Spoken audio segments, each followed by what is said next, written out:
നമസ്കാരം, ഞാൻ ഡോക്ടർ അനിൽ. പുതിയൊരു വീഡിയോയിലേക്ക് നിങ്ങൾക്ക് ഏവർക്കും സ്വാഗതം. കേരളത്തിൽ ഒരു ജോലി ആഗ്രഹിക്കുന്നവർക്ക് വേണ്ടിയുള്ള ഇൻഫർമേഷൻ ആണ്.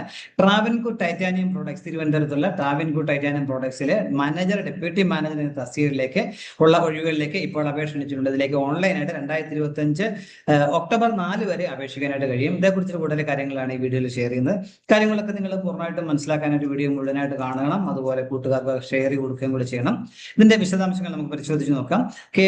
ട്രാവൻകൂർ ടൈറ്റാനിയം പ്രോഡക്ട്സിന് വേണ്ടി കേരള ഗവൺമെന്റ് കീഴിലുള്ള സ്വയംഭരണ സ്ഥാപനമായ centre for management development CMD ആണ് ഈ നോട്ടിഫിക്കേഷൻ പുറപ്പെടുവിച്ചിരിക്കുന്നത്. അതനുസരിച്ച് നമ്മൾ CMDക്ക് വേണം ഓൺലൈനായിട്ട് അപേക്ഷിക്കാനായിട്ട് കാര്യം മനസ്സിലാക്കുക. 2025 സെപ്റ്റംബർ 24 മുതൽ ഒക്ടോബർ 4 വരെയാണ് ഇതിലേക്ക് അപേക്ഷിക്കാനായിട്ട് കഴിയുക. ഇതിന്റെ പോസ്റ്റിന്റെ ഡീറ്റെയിൽസ് നമുക്ക് നോക്കാം. ഇതിന്റെ ഡീറ്റെയിൽസ് എല്ലാം CMDയുടെ സെന്റർ ഫോർ മാനേജ്മെന്റ് ഡെവലപ്മെന്റിന്റെ വെബ്സൈറ്റ് ആയ www.cmd.kerala.gov.in സൈറ്റിൽ ലഭ്യമാണ്. ഈ സൈറ്റ് വഴി വേണം നമ്മൾ ഓൺലൈനായിട്ട് അപേക്ഷിക്കാനായിട്ടുള്ളത്. പോസ്റ്റിന്റെ ഡീറ്റെയിൽസ് ഒന്നാമത്തെ പോസ്റ്റ് മാനേജർ ടെക്നിക്കൽ എന്നുള്ളതാണ്, ഒരു വേക്കൻസി ഉള്ളത്. അതിനുവേണ്ടി യോഗ്യത സിവിൽ എഞ്ചിനീയറിംഗിലുള്ള 1ാം ക്ലാസ് ബിടെക് ബിരുദമാണ്. അതോടൊപ്പം 7 വർഷം പ്രോജക്ട് എഞ്ചിനീയർ ആയിട്ട് ഏതെങ്കിലും റെപ്യൂട്ടഡ് ഓർഗനൈസേഷൻ പ്രവർത്തിച്ച് പരിചയം വേണം. 40 വയസ്സാണ് ഉയർന്ന പ്രായപരിധി. പ്രതിമാസം 60,000 രൂപ ശമ്പളമായിട്ട് ലഭിക്കുന്നതായിരിക്കും. രണ്ടാമത്തെ പോസ്റ്റ് ഡെപ്യൂട്ടി മാനേജർ കെമിക്കൽ എന്നുള്ളതാണ്, ഒരു വേക്കൻസി ഉള്ളത്. കെമിക്കൽ എഞ്ചിനീയറിംഗിലുള്ള 1ാം ക്ലാസ് ബിടെക് ബിരുദവും 3 വർഷത്തെ പ്രോജക്ട് എഞ്ചിനീയർ ആയിട്ടുള്ള ഏതെങ്കിലും റെപ്യൂട്ടഡ് ഓർഗനൈസേഷനുള്ള പ്രവർത്തിപരിചയമാണ് വേണ്ട യോഗ്യത. 40 വയസ്സാണ് ഇവിടെയും ഉയർന്ന പ്രായപരിധി. പ്രതിമാസം 45,000 രൂപ ശമ്പളമായിട്ട് ലഭിക്കും. മൂന്നാമത്തെ പോസ്റ്റ് ഡെപ്യൂട്ടി മാനേജർ ഇലക്ട്രിക്കൽ എന്നുള്ളതാണ്, ഒരു വേക്കൻസി ഉള്ളത്. ഇലക്ട്രിക്കൽ എഞ്ചിനീയറിംഗിലുള്ള 1ാം ക്ലാസ് ബിടെക് ബിരുദമാണ് വേണ്ട യോഗ്യത. അതോടൊപ്പം 3 വർഷം പ്രോജക്ട് എഞ്ചിനീയർ ആയിട്ട് ഏതെങ്കിലും റെപ്യൂട്ടഡ് ഓർഗനൈസേഷനുള്ള പരിചയം കൂടി വേണം. 40 വയസ്സാണ് ഉയർന്ന പ്രായപരിധി. 45,000 രൂപ പ്രതിമാസം ശമ്പളമായിട്ട് ലഭിക്കും. നാലാമത്തെ പോസ്റ്റ് ഡെപ്യൂട്ടി മാനേജർ ഇൻസ്ട്രുമെന്റേഷൻ എന്നുള്ളതാണ്, ഒരു വേക്കൻസി ഉള്ളത്. ഇൻസ്ട്രുമെന്റേഷനിലോ ഇലക്ട്രോണിക്സ് ആൻഡ് കമ്മ്യൂണിക്കേഷൻ എഞ്ചിനീയറിംഗിലുള്ള 1ാം ക്ലാസ് ബിടെക് ബിരുദമാണ് വേണ്ട യോഗ്യത. അതോടൊപ്പം 3 വർഷം പ്രോജക്ട് എഞ്ചിനീയറുള്ള പ്രവൃത്തി പരിചയം വേണം.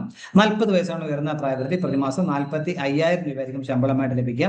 അപ്പൊ ഈ എക്സ്പീരിയൻസ് കാൽക്കുലേറ്റ് ചെയ്യുന്നത് 2025 സെപ്റ്റംബർ 1 അടിസ്ഥാനമാക്കിയാണെന്ന കാര്യം മനസ്സിലാക്കുക. ഇതിലേക്ക് അപേക്ഷിക്കാണ്ട് നിങ്ങളുടെ റീസണായിട്ട് പാസ്പോർട്ട് സൈസ് ഫോട്ടോ സ്കാൻ ചെയ്ത് അപ്ലോഡ് ചെയ്യാൻ വേണ്ടി റെഡിയാക്കണം. അതുപോലെ സിഗ്നേച്ചർ, വൈറ്റ് പേപ്പർ നിങ്ങളുടെ സിഗ്നേച്ചർ ഇടുക. അത് ഫുൾ സിഗ്നേച്ചർ ആയിരിക്കണം. ഇനിഷ്യൽസ് മാത്രമാകാൻ പാടില്ല, ക്യാപിറ്റൽ ലെറ്റർ പാടില്ല. അതും സ്കാൻ ചെയ്ത് അപ്ലോഡ് ചെയ്യണം എന്ന കാര്യം കൂടി മനസ്സിലാക്കുക. ഇതിലേക്ക് നിങ്ങൾ centre for management development website വഴിയാണ് അപേക്ഷിക്കാനായിട്ടുള്ളത്. അപേക്ഷിക്കുന്നവർക്ക് നിർബന്ധമായും ഒരു വാലിഡ് ആയിട്ടുള്ള ഇമെയിൽ ഐഡിയും മൊബൈൽ നമ്പറും ഉണ്ടായിരിക്കണം എന്ന കാര്യം പ്രത്യേകം മനസ്സിലാക്കുക. ഈ റിക്രൂട്ട്മെന്റ് പ്രോസസ് തീരുന്നവരെയെങ്കിലും ഇതിനെക്കുറിച്ച് എന്തെങ്കിലും സംശയം ഉണ്ടെങ്കിൽ ക്ലിയർ വേണ്ടി ഫോൺ നമ്പറും കൊടുത്തിട്ടുണ്ട്. 0471232010 എന്ന നമ്പർ വിളിച്ചിട്ട് എക്സ്റ്റൻഷൻ 237 അല്ലെങ്കിൽ 250 വിളിച്ചു കഴിഞ്ഞാൽ നിങ്ങൾക്ക് അതിന്റെ സംശയങ്ങളൊക്കെ അവർ ക്ലിയർ ചെയ്ത് തരും. ഓഫീസ് ടൈമിലായിരിക്കണം വിളിക്കേണ്ടത്. ഒരു കാര്യം ഓർക്കുക. ഒന്നുകൂടെ ഞാൻ പറയുന്നു, 2025 ഒക്ടോബർ 4 വരെ നിങ്ങൾക്ക് www.cmd.kerala.gov.in എന്ന സൈറ്റ് വഴി ഇതിലേക്ക് അപേക്ഷിക്കാൻ കഴിയും. താല്പര്യമുള്ള ഒരു അവസരം പരമാവധി ബന്ധപ്പെടുത്തുക. ഇത്രയും നേരം ഈ വീഡിയോ പൂർണ്ണമായും കണ്ട് തന്നെ രേഖപ്പെടുന്നതോടൊപ്പം ഇനിയും ഇതുപോലെ ഇൻഫർമേഷൻസ് ഒക്കെ ലഭിക്കാൻ നിങ്ങൾ ചാനൽ സബ്സ്ക്രൈബ് സപ്പോർട്ട് ചെയ്യണം. എല്ലാവർക്കും നല്ല കരിയർ ഉണ്ടാകട്ടെ എന്ന് ആശംസിക്കുന്നു. Thank you very much.